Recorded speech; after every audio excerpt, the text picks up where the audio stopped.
Fraternidad Cristiana, una iglesia cristiana para la familia, presenta Reflexión Espiritual, en donde la Biblia cobra sentido para el hombre de hoy. Muchas gracias por invitarnos. Es un honor para nosotros pasar este fin de semana con una iglesia tan hermosa como ustedes, de quien tenemos tanto que aprender. Nos gozamos mucho de que el Señor nos dé esta oportunidad. Ustedes también, Frater Preciosa, nos den esta oportunidad de estar con ustedes y podernos edificar mutuamente a través de lo que Dios ha hecho en nosotros y a través de nosotros y de lo que ha sido su palabra en la vida de cada uno de nosotros. Su palabra, esta máxima autoridad sobre la iglesia verdadera de Cristo, que no tiene una personalidad, pero que tiene a Jesucristo, o una personalidad humana, sino a Jesucristo y su palabra como la única regla de fe y conducta y como la máxima autoridad sobre su iglesia. Nuestro Señor Jesús dijo en Juan 5:39: escudriñad las Escrituras, porque a vosotros os parece que en ellas tenéis la vida eterna, y ellas son las que dan testimonio de mí. Nuestro amado Señor y Salvador puso todo su énfasis en encomendarnos a la palabra. Ellas son las que dan testimonio de mí. Recuerdo también al apóstol Pablo, probablemente, no sé si llamarlo de una manera correcta, la segunda personalidad del Nuevo Testamento, pero un siervo de Dios maravilloso del Nuevo Testamento. Él dijo en Hechos 20:32: ahora pues, hermanos, os encomiendo a Dios y a la palabra de su gracia, que tiene poder para sobreedificaros y daros herencia con todos los santificados, ¿no? Así que la máxima autoridad sobre la iglesia de Cristo es la palabra. El Señor confirió todo su poder a la Escritura para dar testimonio de Él. El apóstol Pablo, habiendo entendido esto perfectamente, cuando se despedía en Mileto de sus discípulos, los cuales él formó por 3 años en Éfeso, y podía ser que no volvieran a ver su rostro, no dijo: os encomiendo a Timoteo, os encomiendo a Tito, os encomiendo a la iglesia de Éfeso. Él dijo: ahora pues, hermanos, os encomiendo a Dios y a la palabra de su gracia. Me suena muy parecido a lo que el Señor le dijo a la samaritana en Juan capítulo 4. Ustedes los judíos dicen que en Jerusalén nuestros padres nos enseñaron que en el pozo de Jacob. De cierto te digo que la hora viene, y ahora es, cuando ni en Jerusalén, ni en ningún otro lado, ni en este monte adoraréis al Padre, ¿no? El Señor es espíritu, y los que le adoran en espíritu y en verdad es necesario que le adoren. ¿A qué se referiría el Señor cuando le dijo en verdad? Pues a su palabra. Juan 17:17. Jesús lo había orado al Padre. Él dijo: santifícalos en tu verdad, tu palabra es verdad. De hecho, en una ocasión, cuando estuvo enfrente de Pilato, en Juan 18:37, Jesús dijo: yo para esto he venido, para esto he nacido, para esto he venido al mundo, para dar testimonio a la verdad. Todo aquel que es de la verdad oye mi voz. Así que hoy estamos en el umbral de abrir la palabra de Dios, abrir el verbo, ¿no? El verbo que se hizo carne, según Juan 1:14, pero que tenemos hoy frente a nosotros en su palabra, ¿no? Jesús, nuestro amado Salvador, dijo que Él era el camino, Él era la verdad, y también dijo que su palabra es la verdad. Así que no hay ninguna discrepancia. Podemos decir con toda confianza que el espíritu de la palabra es el espíritu de Cristo, y que nadie puede decir que tiene una relación personal con Cristo si no tiene una relación personal con la Escritura. Así que este es nuestra cordón umbilical a la vida, su palabra preciosa. Así que abramos su palabra. Mi hermano ya puso este tiempo en las manos del Señor, y yo quiero compartir con ustedes Mateo, una porcioncita pequeña de Mateo capítulo 5, en Semilla de Mostaza, allá en McAllen y en Reynosa, donde yo tengo el privilegio de compartir la palabra y de enseñar. Estamos viendo el Evangelio de Mateo verso por verso y hemos llegado al capítulo 5. Probablemente se le conoce como el Sermón del Monte, y muy probablemente sea el sermón más increíble del cual la creación tenga memoria, de aquel día cuando el Hijo de Dios se hizo carne y vimos su gloria, gloria como la del unigénito del Padre, lleno de gracia y de verdad, ¿no? Así que Mateo capítulo 5. Yo quisiera leerles un pedacito desde el versículo 23 del capítulo 4 y empezar a identificar algunos grupos de personas con los que Jesús tuvo cierta relación. Y dice el versículo 23 del capítulo 4.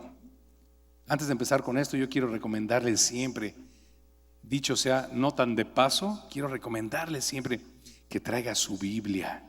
Yo sé que siempre salen en nuestras iglesias, gracias a la tecnología, y gracias a Dios por eso, versículos en nuestras pantallas, pero cuando tú tienes tu propia Biblia, empiezas a ocupar todos tus sentidos en guardarla. Hay una promesa maravillosa en Juan 8:51, Jesús dijo: de cierto os digo, que el que guarda mi palabra nunca verá muerte. No verá muerte emocional, no verá muerte familiar, no verá muerte matrimonial, nunca verá muerte, ¿no? De repente nosotros limitamos a la vida del Señor a la vida eterna después de este cuerpo, pero Él es la vida. Juan 17:3 dice: en esto consiste la vida, en que te conozcan a ti, el único Dios verdadero, y a Jesucristo a quien has enviado. ¿De acuerdo?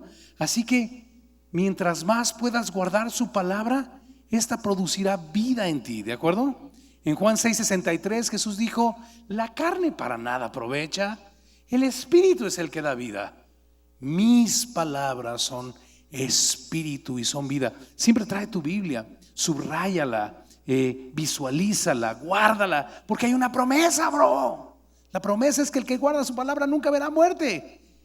¿Lo crees? ¿Lo crees de veras? Subráyala, márcala, personalízala, guárdala, como quiera que sea, guárdala, porque hay una preciosa promesa de vida en ella.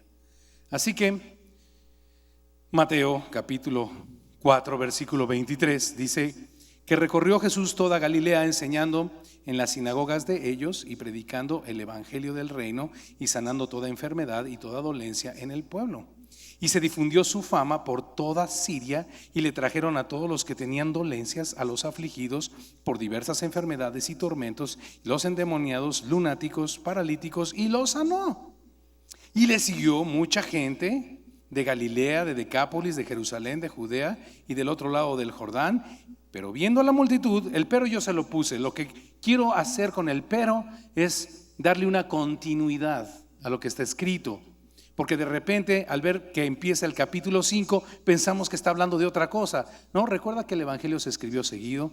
Los capítulos y versículos, divisiones que nos ayudan a guardar la palabra de Dios, vinieron después. Así que cuando la gente le apretaba, cuando él tenía compasión de la gente con necesidades y aflicciones externas, lunáticos, paralíticos, etcétera, cuando vio la multitud, subió al monte. Y sentándose vinieron a él sus discípulos, y abriendo su boca les enseñaba, diciendo. Rápidamente un par de observaciones. Probablemente me equivoque yo en decir que hay un orden de prioridades, pero fíjate cómo aparece en el versículo 24. Enseñaba, predicaba y sanaba toda dolencia. Y luego en el versículo 1 del capítulo 5 dice que viendo la multitud, subió al monte, como que quiso apartarse, se sentó y vinieron a él ya no la multitud, sino sus discípulos. Y abriendo su boca les enseñaba diciendo. Considero que la prioridad del ministerio de nuestro Señor Jesús fue la enseñanza. ¿Por qué? Porque era imprescindible para nosotros que los discípulos supieran cuál era su función, su comunión, su acuerdo con el Hijo de Dios, para hacernos llegar a nosotros el evangelio de la reconciliación en Cristo. ¿Te acuerdas en la oración sacerdotal de Juan 17? El Señor dijo: no te pido solamente por estos, sino por los que habrán de creer por la palabra de ellos. ¿Te acuerdas? Yo me gozo mucho cuando leo esos versículos, porque me doy cuenta que el Señor está orando por mí. Yo fui de aquellos que habrían de creer por la palabra de los apóstoles. Por lo tanto, la preeminencia o la prioridad o una parte importantísima del ministerio de Jesús era dejar seguro la enseñanza del Evangelio en sus apóstoles para que ellos pudieran transmitirla a nosotros, y hoy se convierte el milagro que 2000 años después seguimos creyendo en nuestro Señor como si lo hubiéramos visto. Así que, viendo la multitud, aquí vemos ahora dos grupos de personas: las multitudes y los discípulos. Y aquí yo podría ponerte sobre la mesa una pregunta: ¿de quién quieres ser parte? ¿De las multitudes o de los discípulos? Por ejemplo, el Salmo 103 dice que a Moisés notificó sus caminos y a los hijos de Israel sus obras. ¿Te acuerdas? Los hijos de Israel vieron muchas de las obras de nuestro Señor. Vieron salir agua de la roca, vieron descender el maná en el desierto, vieron abrirse el mar rojo, vieron la columna de fuego en la noche, vieron la luz en el día que los iba guiando, etcétera, etcétera, etcétera. ¿Y qué terminaron haciendo? Un becerro de oro. La fe nunca ha sido por ver, la fe es por el oír, y el oír es por la palabra de Dios. ¿De acuerdo? Siempre la fe es por el oír, no es por el ver, porque si vemos lo que esperamos, entonces ya no tiene caso, dice Romanos capítulo 8. Pero si esperamos lo que no vemos, con paciencia le aguardamos, y el Espíritu intercede por nosotros conforme a la voluntad de Dios. ¿De acuerdo? Así que la fe siempre es por el oír. Entonces, viendo las multitudes, de ellas tenía compasión. Las multitudes venían enfocadas en sus necesidades y aflicciones temporales, carnales, en su cuerpo, y de ellos tuvo compasión. Pero llegó el momento de la prioridad de su ministerio, y subió al monte, se sentó, y vinieron sus discípulos. Y el Salmo 103 también, me quedé con un comentario que quería hacerles. Los hijos de Israel vieron sus obras y terminaron haciendo un becerro de oro. Con Moisés compartió sus caminos, y el rostro de Moisés terminó reflejando la gloria de Dios. Las multitudes verán sus obras externas y nunca serán transformados, pero los discípulos con los que tiene comunión conocerán sus caminos y reflejarán el rostro de Dios. Y este es el propósito de nuestras vidas. Isaías 43, 6 y 7. Diré al norte de acá y al sur no te detengas, trae de lejos a mis hijos y a mis hijas, todos los llamados de mi nombre, de Guatemala, de México, de donde sea, todos los llamados de mi nombre, para gloria mía los he creado, los formé y los hice, para que saquen a un mundo que tiene ojos pero no puede ver, que tiene oídos pero no puede oír. El propósito de nuestras vidas como sus discípulos es la gloria de Dios en nosotros. ¿Se acuerdan en la misma oración sacerdotal de Juan 17? Jesús en el versículo 22 de Juan 17 dice: la gloria que me diste, ¿no? ¿Sí te acuerdas que a Dios nadie le vio jamás? Juan 1:18, a Dios nadie le vio jamás, el unigénito Hijo que está en el seno del Padre, Él le dio a conocer. Juan 1:14, y vimos su gloria, en Cristo vimos la gloria del Padre. Pues cuando está orando en la oración sacerdotal de Juan 17, está a punto de partir al Padre, y entonces Él ora por nosotros diciendo esto. Escucha, Juan 17:22, la gloria que me diste yo les he dado, para que sean perfectos en unidad, para que el mundo crea que tú me enviaste, para que el mundo conozca que tú me enviaste. El propósito, escúchame chaparrito lindo, el propósito fundamental por el cual Dios nos ha llamado no es para tener una vida más sosegada, sino para que el mundo crea que Cristo vino en carne. Vaya privilegio. Por eso Mateo 6:33 dice: mas buscad primeramente el reino de Dios y su justicia, y todas las demás cosas que el mundo que no conoce a Dios busca. ¿Qué era lo que buscaban los gentiles? Pues comida, bebida y techo. De eso viene hablando Mateo capítulo 6, ¿no? En eso se enfocaban. Señor, como si Jesús fuera Santa Claus, ¿no? Pero vuestro Padre sabe de qué cosas tienes necesidad antes de que se las pidas. ¿Alguna vez has visto a tu hijo de 8 meses decirte: mamá, no hay leche en el refrigerador? Nunca. La madre sabe qué necesidad tiene el hijo antes de que el hijo le pida, ¿cierto o no? De la misma manera es con Dios. ¿Para qué te enfocas pidiendo, Señor, no tengo trabajo? Señor, Él sabe de qué cosas tienes necesidad. Tú busca primeramente el reino de Dios y su justicia, y todas estas cosas os serán añadidas. Es el súper secreto. Porque para esto hemos sido llamados. No para vivir una vida más sosegada fundamentalmente, no para tener una prosperidad económica temporal en este mundo. Todas las cosas son añadiduras. Hemos sido llamados para que, siendo perfectos en unidad, manifestando la gloria del Altísimo, el mundo crea que Jesucristo vino en carne y padeció nuestros dolores y murió para nuestra salvación. Este es el propósito de los discípulos. ¿Qué significa comunión? Bueno, pues tener un acuerdo en común. Y el sentir de Cristo, ¿cuál era? Pues la Biblia lo dice en Juan 12, 24 al 27. Si el grano de trigo no cae a la tierra y muere, queda solo, pero si muere lleva mucho fruto, ¿no? Si alguno quiere ganar su vida, la perderá, pero el que esté dispuesto a perderla por causa de hacer mi voluntad, para vida eterna la va a guardar, ¿no? Si alguno me sirve, sígame. Sígame, ¿qué significa? Pierde para ganar. Porque el grano de trigo, como el Señor nos dio ejemplo, tiene que caer a la tierra para morir y dar fruto. Si alguno me sirve, this is the way, sígueme de esta manera. No, si alguno me sirve, sígueme, y donde yo estuviere, ahí estará mi servidor. Esa es la gran promesa, bro. La promesa no es que no habrá aflicción.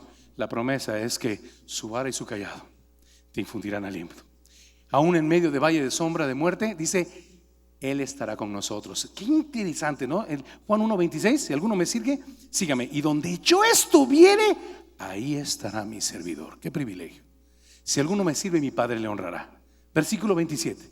Ahora está turbada mi alma hasta la muerte. ¿Y qué diré? Padre, líbrame de esta hora. No, Señor, mas para esto ha llegado esta hora. Padre, glorifica tu nombre. Chiquitos preciosos, este es el acuerdo que tenemos los discípulos con nuestro Maestro Jesucristo. ¿Cuál? Que Cristo sea glorificado en nosotros. Que el mundo crea que Él vino en carne a través del reflejo de la iglesia de Cristo en nosotros. Ese es el propósito por el cual nos ha llamado el Señor, brother. Qué privilegio. El mundo pasa y sus deseos, las casas y los coches, y aún nuestras relaciones humanas pasarán, brother. Pero el que hace la voluntad de Dios, que es esta, permanece para siempre. ¿Entiendes, bro? No disipes y malgastes sus vidas en vanidades, brother. Todo es vanidad en este mundo. ¿Qué significa vanidad? Temporalidad. Todo es temporal. Busca primeramente el reino de Dios y su justicia, y las cosas temporales te serán añadidas como herramientas para que lleves a cabo, para que te disfrutes llevando a cabo el propósito de Dios, que es manifestar su gloria. Romanos 8:29, ¿verdad? A los que antes conoció, a estos preparó, predestinó para que fuesen hechos conforme a la imagen de su Hijo. Resumo lo que hemos aprendido hasta este momento. Las multitudes recibirán su compasión, pero nunca habrá una transformación en su vida. Sus discípulos siempre recibirán su compasión, porque el Salmo 103 dice que como el Padre se compadece de los hijos, así se compadece el Señor de los que le temen. ¿Y quiénes son los que le temen? Pues sus discípulos. Así que los discípulos siempre recibirán compasión, pero con los discípulos tiene un nivel más alto de relación que se llama comunión. Un acuerdo en común que busca que el Padre sea glorificado en nuestras vidas. En este mismo sermón del monte, por ahí del versículo 15 del capítulo 5 y 16, versículo 15 y 16 del capítulo 5, Jesús dijo algo que me encanta: vosotros sois la luz del mundo. Escucha lo que dice: una ciudad asentada sobre un monte. Y esto me encanta, brother. La frase que sigue me hace hasta llorar cada vez que la leo. No se puede esconder. Un verdadero discípulo nada lo puede esconder. Es como Juan 1, ¿no? Dice la palabra de Dios: en Él estaba la vida. No, perdón. Dice: en el principio era el verbo, y el verbo era con Dios, y el verbo era Dios. Todas las cosas por Él fueron hechas, y nada de lo que ha sido hecho sin Él fue hecho. En Él estaba la vida, y la vida era la luz de los hombres. Escucha: la luz en las tinieblas resplandece, y las tinieblas no pueden prevalecer contra la luz. Un verdadero cristiano no se puede esconder. Y digo, gracias, Señor, porque una vez que has encendido tu luz en mi corazón, donde quiera que yo vaya, Señor, irá tu verdad en mí y a través de mí. Esa es una evidencia de que una persona es verdaderamente hija de la luz, que no se puede esconder. Ni se enciende una luz y se pone debajo de un almud, sino sobre el candelero para que alumbre a todos los que están en casa. Así alumbre vuestra luz delante de los hombres, para que viendo vuestras buenas obras, no obras de la carne, sino el fruto de su espíritu operando en nosotros, glorifiquen a vuestro Padre que está en los cielos. Ese es nuestro común acuerdo con el Maestro. ¿De acuerdo? Escúchame lo que viene. Cada obra que hizo Jesús fue para señalar que Él era el genuino Hijo de Dios. Me encanta que en el Evangelio de Juan el apóstol le llama señales, porque todas las señales señalan a alguien. Cuando nos quedamos simplemente con el favor de Dios, sin que éste señale y levante a Cristo como el Hijo de Dios, brother, ese favor de Dios habrá quedado anulado. Toda señal que es genuina, producida por el Espíritu Santo, va a levantar a Cristo. ¿No lo dice el Señor en Juan 14 y 16? ¿No? El Espíritu tomará de lo mío y os lo hará saber. Dije tomará de lo mío porque todo lo que tiene el Padre es mío, ¿verdad? Esa es la función del Espíritu Santo. Así que nuestro acuerdo es glorificar al Padre. Con nosotros tiene compasión, sí, ciertamente siempre la tendrá, pero con nosotros los discípulos tiene comunión. ¿Quién quiere ser? ¿Multitud o discípulo, bro? La multitud de los hijos de Israel vieron sus obras y nunca cambiaron. Terminaron siempre dependiendo de un becerro de oro, afligidos. Ay, ¿por qué Dios no me escucha? Siempre perdidos, más perdidos que los hijos de la Llorona, siempre, bro. Pero Moisés, en medio de las circunstancias adversas, reflejaba la gloria de Dios, porque con él tuvo comunión en el Sinaí, ¿te acuerdas? Íntima. Eso es lo que Dios tiene con sus discípulos. ¿Cuál de las dos partes quieres tener? Ok, luego viene la palabra bienaventurados, que se repite 8 veces en los primeros 12 versículos del Sermón del Monte. Bienaventurados, ¿qué significa? Es la palabra griega makarios, que significa feliz y dichoso. En la antigüedad muchas islas fueron nombradas de esta manera. Una de ellas, Creta, fue llamada Makarios. ¿Por qué? Porque era una isla autosuficiente, que tenía recursos hidráulicos y todo tipo de recursos, no solamente para enriquecerse a sí misma, sino para enriquecer a los demás, para exportar. Esto es lo que significa Makarios, bienaventurado, ¿de acuerdo? Ahora, ¿cuál es el origen de la más grande bienaventuranza? Bueno, creo que el Salmo 32 nos dice que bienaventurado es el varón al que Dios no inculpa de pecado. No hay más grande bienaventuranza, mi hermano. ¿Cuándo es cuando Dios podría proferir la palabra bienaventurado sobre una persona? Pues cuando le ha participado de su naturaleza divina. Porque no hay nada que haga más feliz y dichoso a una persona que participar de la naturaleza divina de Dios. Acompáñame a 2 de Pedro, capítulo 1.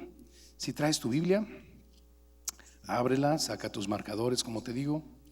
Te va a encantar subrayarla. 2 de Pedro, capítulo 1, dice, ahí llego. Versículo 3, como todas las cosas que pertenecen a la vida y a la piedad. Espérame. Todas las cosas que pertenecen, la piedad, ¿qué es? Tener acuerdo con Dios, ¿no? Todas las cosas que pertenecen a nuestro acuerdo con Dios y todas las cosas que pertenecen a la vida, dice, os han sido dadas, no las ganaste, te fueron dadas por su divino poder mediante el conocimiento de aquel que nos llamó. Dios nos dio a conocer en Cristo y a través de Él nos dio todas las cosas que pertenecen a la vida y a la piedad por su gloria y excelencia. Escúchame, por medio de las cuales nos ha dado preciosísimas y grandísimas promesas, para que por medio de ellas llegases a ser participantes de la naturaleza divina. ¿A quién puede llamar Dios bienaventurado? A una persona que ha participado de la naturaleza divina. ¿Te acuerdas de la historia de Nicodemo? El Señor le dijo a Nicodemo: si no naces de nuevo, no puedes ver el reino de los cielos. Para que puedas entrar, mucho menos, si ni siquiera puedes saber dónde está. El cuate era principal de los fariseos. Vino a Jesús de noche: maestro, sabemos que has venido de Dios, porque nadie podría hacer las señales que tú haces si no estuviera Dios con él. Y el Señor lo paró en seco. Si no naces de nuevo, no se trata de saber soy maestro, no. Si no naces de nuevo, no puedes ver el reino de los cielos. Señor, ¿cómo puede hacerse esto? ¿No? Lo que es nacido de la carne, carne es. Tú naciste del vientre de tu mamá y hasta ahí has llegado. Por mucha religión que tengas, solo eres carne. A menos de que nazcas del Espíritu, no podrás ver el reino. Y el Señor le dice que esto no puede ser manipulable por el hombre. Es como el viento que sopla de donde quiere y oye su sonido, mas no sabes ni a dónde va, ni de dónde viene, ni a dónde va. Así es todo aquel que es nacido del Espíritu. Así que la bienaventuranza es cuando Dios decide soplar sobre tu vida y convertirte en un bienaventurado hijo de Dios y participarte de su naturaleza divina. Fíjate lo que dice Efesios capítulo 1. Aquí está este desarrollo de esta participación, el cómo. Efesios 1:13. En él también vosotros, habiendo oído la palabra de verdad. ¿Cuál la palabra de verdad? El evangelio de nuestra salvación. ¿Cuál es el evangelio de nuestra salvación? Que el Señor Dios estaba en Cristo reconciliando al mundo con él, no tomando en cuenta a los hombres sus pecados, a quienes crean en él, ¿no? Al que no conoció pecado, por nosotros lo hizo pecado, para que nosotros pudiéramos ser hechos justicia de Dios en él. 2 de Corintios 5:21. En esto consiste el evangelio: habiéndolo oído y habiéndote rendido, porque eso es lo que significa creer, ¿verdad? Creer no significa, no es simplemente un ejercicio mental. El creer que salva es una rendición incondicional, bro. No es un ejercicio mental. No se trata de creer en el Jesús histórico. Se trata de hacerle tu Señor. ¿Y por qué me dice Señor, Señor? Dice el Señor: si no haces lo que yo te digo. Este es el creer que salva, ¿verdad? Habiendo oído y habiendo creído, fuisteis sellados con el espíritu de la promesa, que es las arras de nuestra herencia hasta la redención de la posesión adquirida para alabanza de su gloria.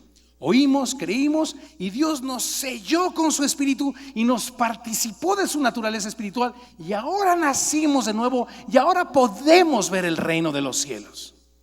Pero como toda nueva naturaleza, necesitas aprender a caminar en ella, y de eso se tratan las bienaventuranzas. Yo les he llamado las bienaventuranzas las sendas de justicia, inspirado en el Salmo 23, cuando dice el Señor es mi pastor y nada me faltará, etcétera, etcétera, etcétera. Por sendas de justicia me hará andar por amor de su nombre, ¿no? Él me guiará por sendas de justicia por amor de su nombre. Y estas son las sendas. Las bienaventuranzas, pues, nos enseñan a caminar en nuestra nueva naturaleza espiritual para vivir como súbditos del reino que describe el Sermón del Monte. Por ejemplo, para alguien que no ha participado de la naturaleza espiritual de Dios en Cristo, decirle que cuando le golpeen en una mejilla ponga la otra, pues es imposible. Decirle que no, y cuando a veces queremos enseñarle a la naturaleza carnal, esto es imposible. Decirle que no, al que quiera tomar tu túnica, dale también la capa. A que te quiera llevar forzarte a llevar su carga una milla, ve con él 2, es imposible. Lo primero es que tienes que aprender cuál es tu propósito en la vida. Y como discípulos, nuestro propósito es establecer la justicia del reino en el mundo, que es Jesucristo, a quien Dios, ¿qué dice Romanos 5:1? Justificados pues por la fe, tenemos paz para con Dios. Por eso la penúltima bienaventuranza, antes del padecimiento por causa de la justicia, por cierto, es bienaventurados los pacificadores, porque ellos serán llamados hijos de Dios. ¿Te acuerdas? ¿Quién es un pacifista? No los pacifistas. ¿Quién es un pacifista? Un pacifista es el que dice, bueno, ausencia de conflicto para que tú no te metas conmigo, yo no me meto contigo, y vamos a predicar la ausencia de conflicto, tolerancia a todo nivel. Este no es un pacificador. Un pacificador no es el que busca la ausencia de conflicto, sino la presencia de justicia, bro. Déjame explicártelo rápido. ¿Cómo se le llamó a Jesús? ¿Cómo dice Isaías 9 que sería llamado Jesús? Príncipe de paz. Pero Jesús dijo: no penséis que he venido a traer paz a la tierra. No, Señor, no he venido a traer paz. El Cristo que dicen que tiene paz, que vino a traer paz a la tierra, es el que pone de porcelana debajo del arbolito el 24 de diciembre, con la boquita cerrada para que no haga declaraciones. Pero yo no he venido a traer paz, sino espada. Porque de ahora en adelante los enemigos del hombre serán por causa de mí los de su propia casa. Estará el padre contra el hijo, la madre contra la hija, la nuera contra la suegra. Bueno, ese es el automático, ¿verdad? La nuera contra, etcétera, etcétera, ¿no? Y luego dijo el Señor: la paz os dejo, mi paz os doy. Yo no la doy como el mundo la da. ¿Cómo la da el mundo? Tratando de quitar el conflicto. No, yo trato de establecer la justicia. He traído una espada que traza una demarcación. Si te pasas del lado de la justicia, justificado por la fe, tienes paz para con Dios. Es increíble. El príncipe de paz, cada vez que abrió la boca, se metió en un lío increíble, ¿no es cierto? ¿Te das cuenta que cada vez que Cristo abrió la boca siendo el príncipe de paz, hubo problemas? ¿O no? Siempre hubo problemas. Porque la paz del mundo busca la tolerancia a todo nivel. La paz de Cristo busca el establecimiento de su justicia. Y ese es el propósito para el cual Dios nos ha llamado. Ahora, por eso es que cuando los hijos de Dios, discípulos, hemos entendido que esa es nuestra función en la tierra, el Espíritu, ayudándonos a caminar en nuestra nueva naturaleza, nos enseña a poner la otra mejilla en pro de la justicia que es Cristo.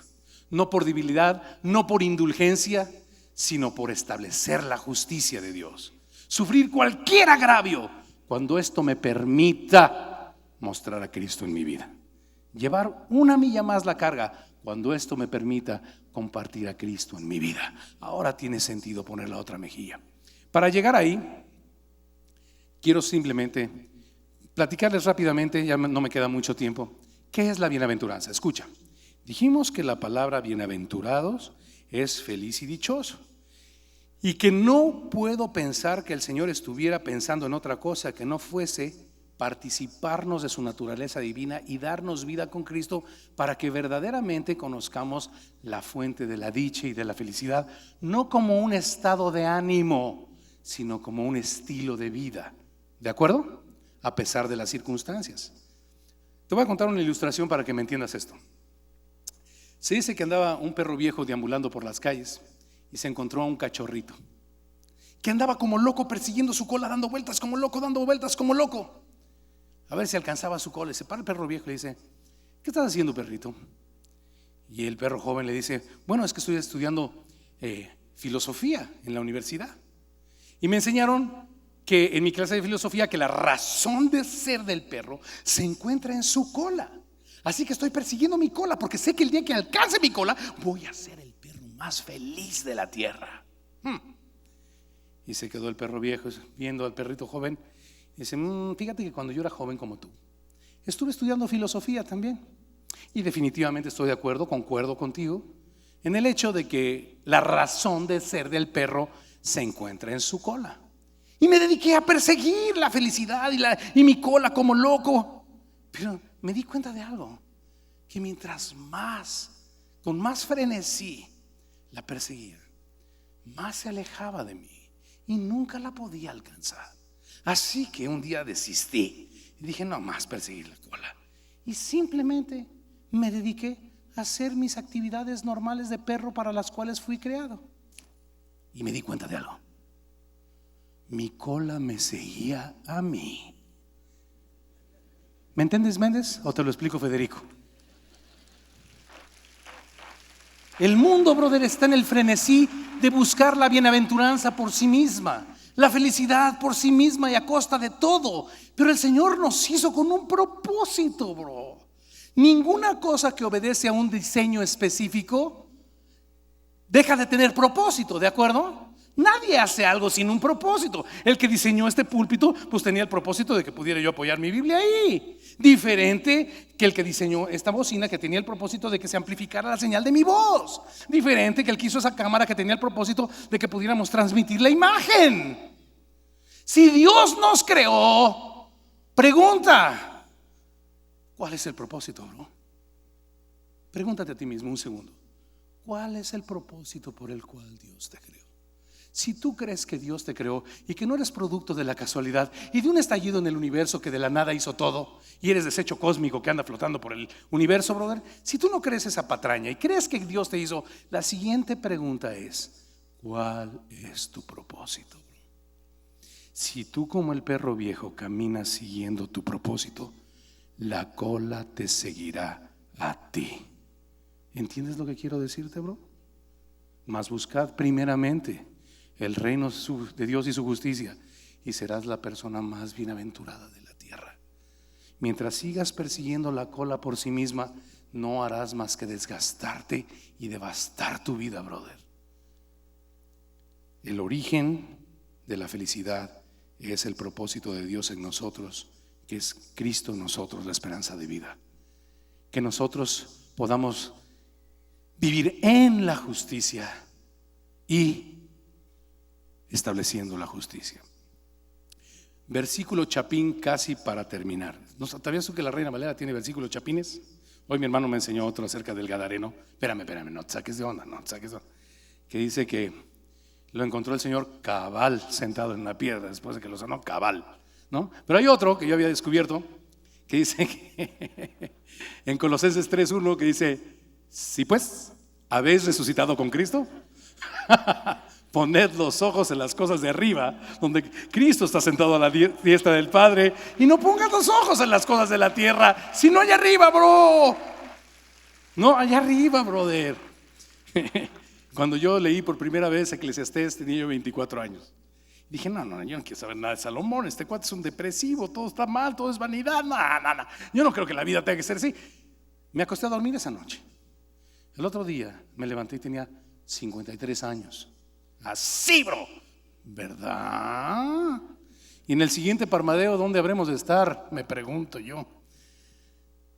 Y ahora que leo Eclesiastés, bro, mi hermano hizo un hermoso libro de Eclesiastés que se llama Un viaje bajo el sol o Un camino bajo el sol, algo así. Te lo recomiendo muchísimo.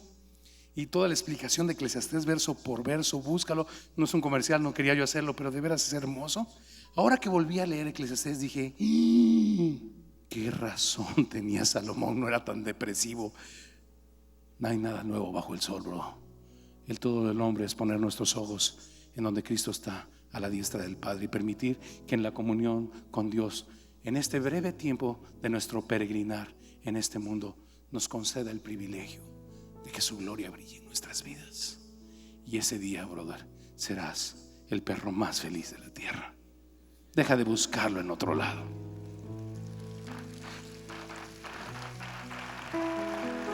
Quiero terminar. Se me hace un nudo en la garganta, bro, porque como dijera Pedro, tú eres el Cristo. ¿A quién más iremos si solo tú tienes palabras de vida eterna, no? ¿Quién dicen los hombres que yo soy? Bueno, pues uno dice que eres Juan Bautista, otros dicen que eres Elías resucitado. ¿Te puedes imaginar cómo le partió el corazón eso al Señor? Escuchar, imagínate que llegas a tu casa ¿y qué dice tu mamá? ¿De quién eres hijo? No, mi mamá dice que soy hijo del lechero, soy hijo del carpintero, ¿no? Imagínate, así fue la respuesta, ¿no? ¿Y ustedes? ¿Quién dicen que yo soy? ¿No? Se me hace un nudo en la garganta. Tú eres el Cristo, el Hijo del Dios viviente. Espérame. Y nosotros hemos creído y conocemos. Es lo que dijo antes, ¿no? ¿A quién más iremos si solo tienes palabras de vida eterna? Y nosotros hemos creído y conocemos que tú eres el Cristo, el Hijo del Dios viviente. Brother, si tú lo crees y lo recibes y te rindes, tú conocerás. No tendrás duda de que Él es el Cristo, el Hijo del Dios viviente. Recuerdo a Natanael también. ¿Te acuerdas de un judío en el que no había engaño? Que Jesús se encontró con él. Lo había llamado su amigo Felipe. Se me hace que hemos conocido al Cristo del cual hablan los profetas, no sé qué. De Nazaret. De Nazaret puede salir algo bueno de esa ciudad, ¿no? Ahí en Galilea de los gentiles. ¿Cómo va a salir algo bueno de Galilea de los gentiles? Ven y ve. Cuando venía, lo vio venir Jesús. Le dijo, he aquí un verdadero israelita en el cual, un honesto israelita en el cual no hay engaño, una persona que busca a Dios de corazón. Y Natanael se sorprendió. Le dijo, ¿de dónde me conoces? ¿Por qué dices eso? Y Jesús le dijo, antes de que Felipe te llamara, cuando estabas debajo de la higuera, te vi. La higuera solía ser aquel lugar secreto donde los judíos que no alcanzaban a llegar al templo tenían sus tiempos de oración con el Señor. No podía haberlo visto Cristo a menos de que fuese omnisciente y omnipresente. Cuando estabas debajo de la higuera te vi. ¿Por qué crees que Natanael reacciona de esa manera? No era posible.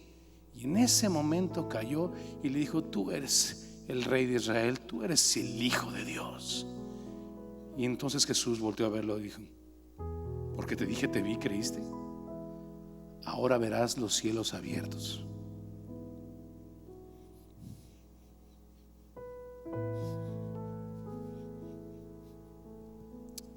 Y a los ángeles de Dios te descienden sobre tu vida. Muy probablemente Natanael estaba leyendo la escalera de Jacob, ¿no? ¿Estás buscando eso, sincero judío? Porque te dije te vi, creíste. Tan solo te dije te vi y creíste. No tuve que decirte grandes cosas, tú me creíste. Ahora vas a ver los cielos abiertos sobre tu vida. Y eso que leías de la escalera de Jacob será una realidad sobre ti, brother. Necesitas rendirte al Hijo de Dios. No busques la felicidad del mundo, que es vanidad por sí misma. Busca la bienaventuranza de Dios. Llevar a cabo tu función para la cual fuiste creado, y los cielos se abrirán sobre ti. Y la felicidad no será un estilo de vida, no será un estado de ánimo pasajero, sino un estilo de vida que transforme tu vida a la imagen del que te creó, para gloria de su santo nombre. Para ti, el día de hoy traemos 4 libros que te ayudarán en tu relación familiar, en tus finanzas y en tu ministerio. Si necesitas consejos para la adecuada formación y desarrollo de tus hijos, te recomendamos Escuela para Padres. Si lo que buscas son consejos prácticos y útiles sobre mayordomía y finanzas, fórmulas bíblicas para prosperar. Si deseas un manual para manejar tu economía familiar y empresarial, Alas para tu economía. Y si eres un líder eclesiástico que busca ideas y estrategias bíblicas para bendecir tu congregación, pregunta por el libro Mantenga su iglesia viva, escritos por el Dr. Jorge H. López. Cada libro recoge su experiencia como esposo, como padre de familia y como pastor de la Frater, una congregación de más de 15,000 miembros, la cual ha sabido administrar aplicando los principios bíblicos que le han conducido al éxito. Encuentra estos 4 libros hoy en tu librería de preferencia. Esperamos que logre poner en práctica este mensaje de edificación y bendición para su vida.